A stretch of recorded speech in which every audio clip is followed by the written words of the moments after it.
Everyone, very good morning to all of you. आज के video में 14 दिसंबर 2023 के करंट अफेयर डिस्कस करेंगे। करंट अफेयर की पीडीएफ स्टैटिक जीके के साथ आप मेरे टेलीग्राम चैनल से ज्वाइन कर सकते हैं। मेरे टेलीग्राम का ऑफिशियल लिंक वीडियो के डिस्क्रिप्शन में दिया हुआ है, सबसे ऊपर। वहां से आप डेली की पीडीएफ डाउनलोड कर सकते हैं। सबसे पहले बात कर लेते हैं कल के क्वेश्चन की। कल मैंने आपसे सवाल पूछा था आर्ट एंड कल्चर से, और मेरा सवाल ये था कि पंडित विश्व मोहन भट्ट जो है, ये कौन सा म्यूजिकल इंस्ट्रूमेंट बजाते हैं।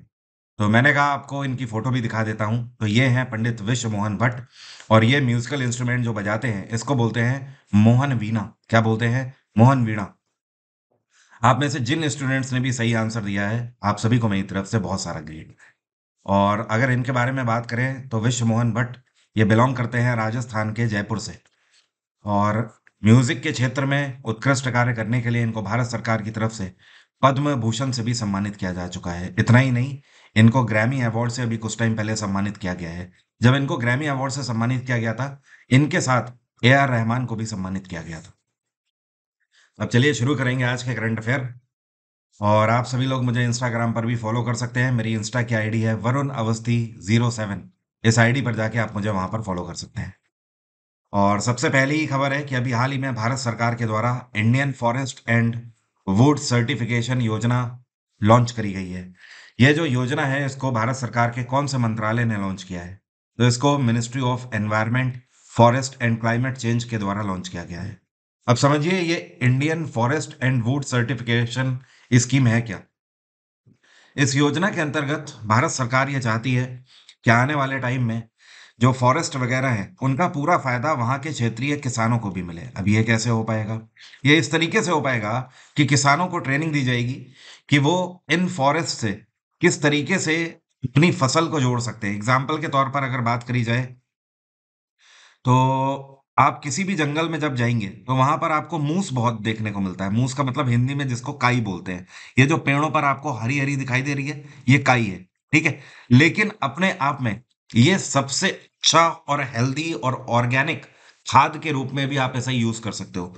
आप ये छोड़ी थोड़ी सी काई जो है, आप इसे लाकर अपने गार्डन में एक बार लगा कर देखिए। उसके बाद आप देखोगे धीमे धीमे कितनी जल्दी आपका गार्डन हरा भरा हो जाएगा। तो इस तरीके की और भी कई सारी टेक्निक्स जिसका फायदा किसानों को मिलेगा। और इतना ही नहीं, इससे किसानों को जोड़ने का सबसे बड़ा फायदा सरकार को भी मिलेगा। देखिए है क्या कि आज की डेट में जहां पर भी जंगल है, वहां पर इनकी टेक केयर नहीं हो पा रही है प्रॉपर। यही कारण है कि लोग आकर इन जंगलों में, वनों में लकड़ियां बेभाव काटते हैं, और अपने चंद मुनाफे को देखते हुए वो ये लकड़ियां ले जाकर बाजार में बेच देते हैं। इससे क्या हो रहा है? बहुत बड़ी तादाद में पेड़ कट जाते हैं, सरकार को पता ही नहीं लगता है। तो इन सारी चीज़ों की भी टेक केयर वहाँ के रहने वाले जो लोग हैं, जो किसान हैं, वो भी इस योजना के अंतर्गत कर लेंगे। ये कौन सा संस्थान है जिसने अभी डेल्टा रैंकिंग जारी करी है? इस डेल्टा रैंकिंग में भारत का ये एक ब्लॉक है जिसका नाम है तिरयानी ब्लॉक। इसने टॉप रैंक सिक्योर करी है। तो ये है नीति आयोग। देखिए नीति आयोग ने एक अभी हाल ही में डेल्टा रैंकिंग, या आप बोल सकते हो इंडेक्सिंग, जारी करी गई है। इस इंडेक्सिंग में ये बताया है कि भारत के कौन से ब्लॉक्स हैं जिन्होंने सबसे बेहतर इंफ्रास्ट्रक्चर के ऊपर काम किया हुआ है। और सबसे बड़ा क्या होता है? जिला होता है। और एक जिला कई सारे ब्लॉक से मिलकर बनता है, और एक ब्लॉक कई सारे गांवों से मिलकर बनता है। तो आप समझ गए ना, कई सारे गांव एक ब्लॉक के अंदर आते हैं। तो ये जो तिरयानी ब्लॉक है, ये पड़ता है तेलंगाना में। तो तेलंगाना में एक डिस्ट्रिक्ट है जिसको बोलते हैं भीम आसिफाबाद डिस्ट्रिक्ट। इस डिस्ट्रिक्ट का ये जो ब्लॉक है, इसने पूरे भारत भर में सबसे बेहतर कार्य किया है, और भारत सरकार की योजनाओं को लोगों तक पहुंचाने का काम किया है।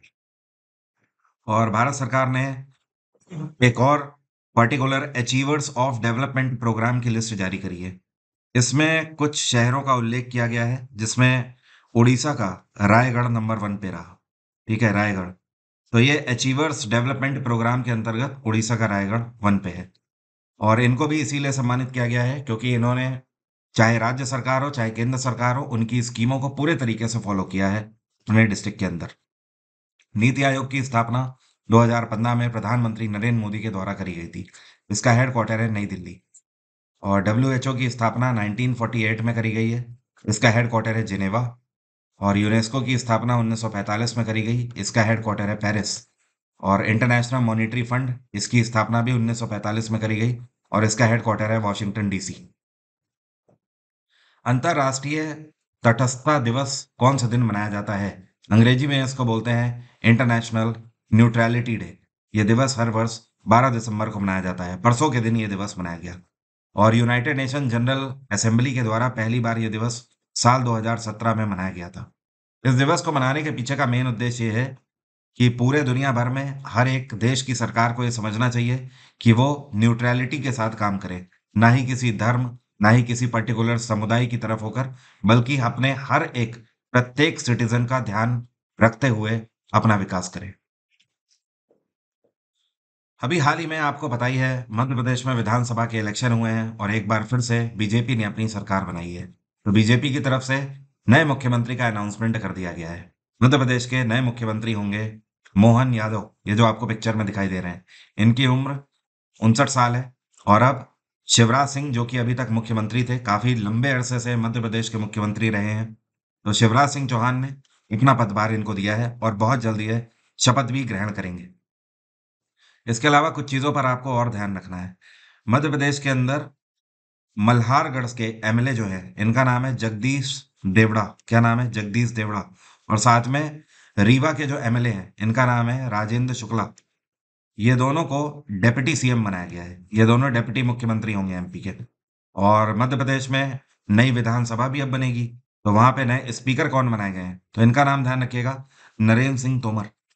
और मैंने आपको बताया था ना अभी 2 दिन पहले ही, नरेंद्र सिंह तोमर एग्रीकल्चर मिनिस्टर थे और इन्होंने वहां से रिजाइन कर दिया। तो रिजाइन इसीलिए किया है कि मध्य प्रदेश की विधानसभा में अब ये स्पीकर होंगे। और मध्य प्रदेश में इस टाइम पे गवर्नर कौन है? ये है मांगू भाई पटेल। नौसेना के द्वारा प्रस्थान नाम की एक एक्सरसाइज अभी कंडक्ट करी गई। कहाँ पर? तो इंडियन नेवी ने इस एक्सरसाइज को कंडक्ट किया है। कहाँ पर? मुंबई में। और ये जो पर्टिकुलर जगह है ना, ये जगह है ओएनजीसी। ओएनजीसी, जिसको महारत्न कंपनी इसका दर्जा मिला हुआ है ना, oil and natural gas corporation. तो मुंबई से 83 किलोमीटर दूर ये जो ओएनजीसी का प्लांट है, उस प्लांट के अंदर इंडियन नेवी ने एक्सरसाइज कंडक्ट करी है। और ये एक्सरसाइज इसलिए कंडक्ट करी गई कि कभी भी अगर इस प्लांट में सिक्योरिटी थ्रेट आते हैं या कोई भी इशू आता है, तो इंडियन नेवी तुरंत तत्पर रहेगी वहां के थ्रेट्स को न्यूट्रलाइज करने के लिए। तो कई बार आपने देखा होगा प्लांट्स वगैरह में कई सारे खतरे उत्पन्न हो जाते हैं। तो बस उन सारे मानकों को ध्यान रख के एक्सरसाइज कंडक्ट करी गई है। और इसी महीने करीब 10 दिन पहले ही हम लोगों ने इंडियन नेवी डे भी मनाया है। कौन से दिन? 4 दिसंबर को मनाते हैं हर वर्ष इंडियन नेवी डे। और आने वाले 15 जनवरी को हम लोग इंडियन आर्मी डे मनाएंगे। इंडियन नेवी की स्थापना भारत में 1950 में हुई थी। इसका हेडक्वार्टर है नई दिल्ली। और इस टाइम पे नेवल चीफ हैं आर हरि कुमार। कौन है? आर हरि कुमार। ये कौन सा बैंक है जिसके द्वारा अपने कस्टमर्स के लिए एक स्पेशल सेविंग अकाउंट इन्होंने लॉन्च किया है? ये जो सेविंग अकाउंट है, ये स्पेशली महिलाओं के लिए बनाया गया है। तो ये है बैंक ऑफ इंडिया। अब देखिए, ये जो अकाउंट है, इसका मेन उद्देश्य क्या है? इस अकाउंट के अंदर कुछ ऐसी फैसिलिटीज दी गई हैं जो कि स्पेशली महिलाओं के लिए है। पहली चीज ये कि कोई भी महिला बैंक ऑफ इंडिया का ये अकाउंट अगर खुलवाती है, सेविंग अकाउंट, तो इसमें उनको 1 करोड़ रुपए तक का एक्सीडेंट इंश्योरेंस कवर देगी बैंक। पहली बात। दूसरी बात यह कि उनको लॉकर फैसिलिटीज मिलेंगी और इसमें भी छूट मिलेगी। और लॉकर फैसिलिटीज में भी गोल्ड एंड जो डायमंड की जो फैसिलिटी है, वो और बेहतर, मतलब कम से कम प्राइस में जो नेक्स्ट लेवल की सिक्योरिटी होती है लॉकर की, वो उन्हें दी जाएगी। और हेल्थ इंश्योरेंस में भी डिस्काउंट मिलेगा। तो ये सारी फैसिलिटीज बैंक ऑफ इंडिया एक अलग से सेविंग अकाउंट इन्होंने बनाया हुआ है। और इसका नाम जो इन्होंने रखा है, इसका नाम रखा है नारी शक्ति सेविंग अकाउंट। नाम इसका ध्यान रखना बहुत जरूरी है, नारी शक्ति सेविंग अकाउंट। ठीक है। बाकी बैंक ऑफ इंडिया की बात करें तो काफी पुराना बैंक है। 1906 में इसकी स्थापना करी गई थी। इसका हेडक्वार्टर है मुंबई। और इसके सीईओ हैं इस टाइम पे रजनीश कर्नाटक। क्या नाम है? रजनीश कर्नाटक। और state bank of India 1955। Bank of Baroda की स्थापना 1908। और पंजाब नेशनल बैंक की स्थापना 1894 में करी गई थी। स्टेट बैंक ऑफ इंडिया का हेडक्वार्टर है मुंबई, बैंक ऑफ बड़ौदा का है वडोदरा, और पंजाब नेशनल बैंक का हेडक्वार्टर है नई दिल्ली। आईसीसी की तरफ से नवंबर 2023 के लिए men's player of the month किसको डिक्लेयर किया गया? तो ये है ट्रेविस हेड, और ऑस्ट्रेलियाई खिलाड़ी है। इनको पूरी दुनिया नहीं भूल पाएगी। उसका कारण ये है कि 2023 का जो वर्ल्ड कप अभी जिसका समापन हुआ है, उसके फाइनल में इंडिया वर्सेस ऑस्ट्रेलिया के मैच में भारत की जो हार हुई, उसके सबसे बड़े कारण बन के उभरे थे ट्रेविस हेड। इन्होंने उस फाइनल मैच में शतकीय पारी खेली थी, और वो भी बहुत विस्फोटक पारी जिसको बोलते हैं। तो यही रीजन है कि नवंबर के लिए men's player of the month Travis head announce किए गए हैं। अगर विमेंस कैटेगरी की बात करी जाए, तो ये बांग्लादेश की स्पिनर खिलाड़ी है। इनका नाम है नाहिदा अख्तर। क्या नाम है? नाहिदा अख्तर। ये विमेंस में नहीं है। बाकी अगर आप पीडीएफ डाउनलोड कर लोगे टेलीग्राम से, तो वहां पर मैंने इस पूरे साल के प्लेयर ऑफ द मंथ की आईसीसी के लिस्ट दे रखी है। और इंटरनेशनल क्रिकेट काउंसिल, जिसकी स्थापना 1909 में करी गई थी, इसका हेडक्वार्टर है दुबई।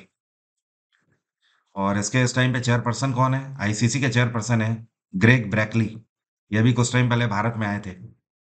ये कौन है जिनको लाइफ टाइम अचीवमेंट अवार्ड से सम्मानित किया गया है? इनकी ग्लोबल लीडरशिप और डिप्लोमेसी की वजह से। तो इन्होंने दुनिया भर में कहीं ना कहीं अपनी डिप्लोमेसी और लीडरशिप को लेकर छाप छोड़ी है। ये जो आपको दिखाई दे रहे हैं, इनका नाम है बान की मून। और बान की मून ये है कौन? ये साउथ कोरिया के पॉलिटिशियन है। और सबसे बड़ी बात यह है कि ये यूनाइटेड नेशंस के अंदर सेक्रेटरी जनरल की पोस्ट पे सर्व कर चुके हैं। तो जब इन्होंने पोस्ट सर्व करी थी, उस टाइम पर यूनाइटेड नेशंस ने कई सारे माइलस्टोन अचीव किए थे, जिसके लिए इनको लाइफ टाइम अचीवमेंट अवार्ड से सम्मानित किया गया है। और ये जो इनको सम्मान दिया गया है, इसे ऑस्कर्स ऑफ डिप्लोमेसी के नाम से भी जाना जाता है। ये कौन सा लिटरेरी अवार्ड है जो कि अभी पुष्पा भारती जी को दिया गया है इनके मैमर के लिए? मतलब मैमर मतलब इनकी राइटिंग के लिए। ठीक है। तो ये हिंदी लिटरेचरर है, और इनका नाम है पुष्पा भारती। तो इनको अभी इस बार 2023 का व्यास सम्मान से सम्मानित किया गया है। और व्यास सम्मान आपको पता है उस व्यक्ति को मिलता है जो कि पहली चीज भारतीय होना चाहिए, दूसरी चीज राइटर होना चाहिए, और हिंदी राइटर होना चाहिए।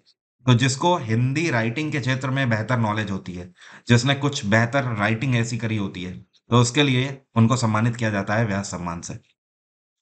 और इन्होंने अपनी एक नॉवेल लिखी थी साल 2016 में, जिसका नाम था यादें यादें और सिर्फ यादें। इस नॉवेल के लिए इनको सम्मानित किया गया है। व्यास सम्मान हर वर्ष दिया जाता है के बिरला फाउंडेशन की तरफ से। इस सम्मान के साथ 4 लाख रुपए की नगद धनराशि भी दी जाती है। लेकिन एक शर्त होती है, पिछले 10 सालों में लिखी गई नॉवेल ही इसमें चुनी जाती है। जैसे एग्जाम्पल के तौर पर मान लीजिए कि आपने 2013 में एक नॉवेल लिखी थी, तो आज 2023 में ये आपका आखिरी मौका था कि आपकी नॉवेल चुनी जाती है। 2024 का जब व्यास सम्मान होगा, तो 2014 से लेकर 24 तक वाले यहाँ पर कंसीडर किए जाएंगे। अब आपकी नॉवेल कंसीडर नहीं करी जाएगी। तो पिछले 10 सालों की नॉवेल्स को कंसीडर किया जाता है, और उन्हीं में से एक चुनी जाती है व्यास सम्मान के लिए। ये कौन सा देश है जिसने अभी अफगानिस्तान को पछाड़ दिया है, और ये दुनिया के नंबर 1 अफीम उत्पादक के रूप में आगे आ गए हैं? तो अभी तक अफगानिस्तान में दुनिया में सबसे ज्यादा अफीम का उत्पादन होता था, जिसको अंग्रेजी में ओपियम बोला जाता है। तो अब अफगानिस्तान को पछाड़ दिया है म्यांमार ने। और अफगानिस्तान में जब से तालिबान ने अपनी सरकार बनाई है, तब से इन्होंने जितने भी ड्रग्स थे उन सब पर बैन लगा दिया है। यही कारण है कि अफगानिस्तान में 2022 के बाद से अफीम में अगर देखें तो 95% तक की गिरावट आई है अफीम के उत्पादन में। और इधर म्यांमार में ये खेती लगातार ज्यादा होने लगी।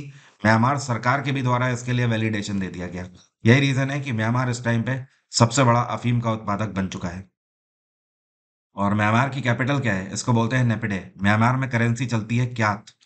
और यहाँ के जो प्रधानमंत्री हैं, इनका नाम है मिन आउंग हालियांग। क्या नाम है? मिन आउंग हालियांग। पाकिस्तान की कैपिटल इस्लामाबाद है। और कोलंबिया की कैपिटल क्या आपको पता है? मुझे कमेंट बॉक्स में लिखकर बताइए। और एक चीज और ध्यान रखिएगा, पूरे दुनिया में मैक्सिको वो देश है जो कि सिल्वर मतलब चांदी का सबसे ज्यादा उत्पादन करता है। और सोने का उत्पादन सबसे ज्यादा कौन सा देश करता है? चाइना। पहले साउथ अफ्रीका था। राजस्थान में भी विधानसभा के इलेक्शन हो चुके हैं, रिजल्ट आ चुका है। बीजेपी ने सरकार बना ली है। कांग्रेस की सरकार अब वहां पे नहीं रही। तो यहाँ पे नए मुख्यमंत्री कौन अपॉइंट किए गए हैं? तो बीजेपी ने नए मुख्यमंत्री के रूप में अपॉइंट किया है भजन लाल शर्मा को। और भजन लाल शर्मा काफी रिच एक्सपीरियंस रखते हैं पॉलिटिक्स में, ये पिछले 34 वर्षों से राजनीति कर रहे हैं। और आप में से कोई बता सकता है भजन लाल शर्मा की कॉन्स्टिट्यूएंसी क्या है राजस्थान में? अगर पता है तो बताइए कमेंट बॉक्स में, नहीं तो मैं कल आपको ज़रूर बताऊँगा। इसके अलावा एक चीज़ और ध्यान रखिएगा, राजस्थान के 2 डेप्यूटी सीएम अपॉइंट किए गए हैं। एक तो दिया कुमारी, और जो दूसरे हैं, ये हैं प्रेमचंद्र बैरवा प्रेमचंद बैरवा, ठीक है? तो ये 2 लोग डेप्यूटी मुख्यमंत्री होंगे यहाँ के। बाकी राजस्थान में असेंबली के स्पीकर कौन बनाए गए हैं, तो इनका भी नाम ध्यान रखना ज़रूरी है। वासुदेव देवनानी, यहाँ पर मैं लिख देता हूँ, वासुदेव देवनानी। और इनकी जो कॉन्स्टिट्यूएंसी है ये है अजमेर। अजमेर से इस बार एमएलए हैं, इलेक्शन जीते हैं इन्होंने। अब ये वहाँ पे स्पीकर होंगे। और राजस्थान में गवर्नर कौन है? राजस्थान में इस टाइम पे गवर्नर हैं कलराज मिश्र। चाइना के द्वारा दुनिया में पहली बार मीथेन से किसी रॉकेट को लॉन्च किया गया है। इस रॉकेट का नाम क्या है? इसका नाम है ज़ूके 2। ये जो रॉकेट है, इसको चाइना में इनके पर्टिकुलर सैटेलाइट लॉन्चिंग सेंटर, जिसका नाम है ज़ाइकुआन, क्या नाम है? ज़ाइकुआन से लॉन्च किया गया है। और इस रॉकेट की जो लंबाई है, ये लंबाई है 50 मीटर। और इसका जो डायामीटर है, मतलब अगर करीब-करीब चौड़ाई की बात करें, तो ये 3.35 मीटर है। करीब 3.5 मीटर के आसपास इसका डायामीटर है। और इसकी खास बात ये है कि इसका जो वजन है, ये काफ़ी ज़्यादा है। इसका वजन है 220 टन, और वो भी पेलोड के बिना। अभी पेलोड लगा नहीं है, आप समझ लीजिए, तब इतना वजन है। और मीथेन से इसको लॉन्च किया गया है, तो आप समझ सकते हो मीथेन की पावर क्या है। और ये अपने आप में रिकॉर्ड भी हो गया है पूरे दुनिया में। और चाइना में इस टाइम पे सरकार किसकी है? यहाँ के राष्ट्रपति हैं शी जिनपिंग। क्या नाम है? Xi Jinping.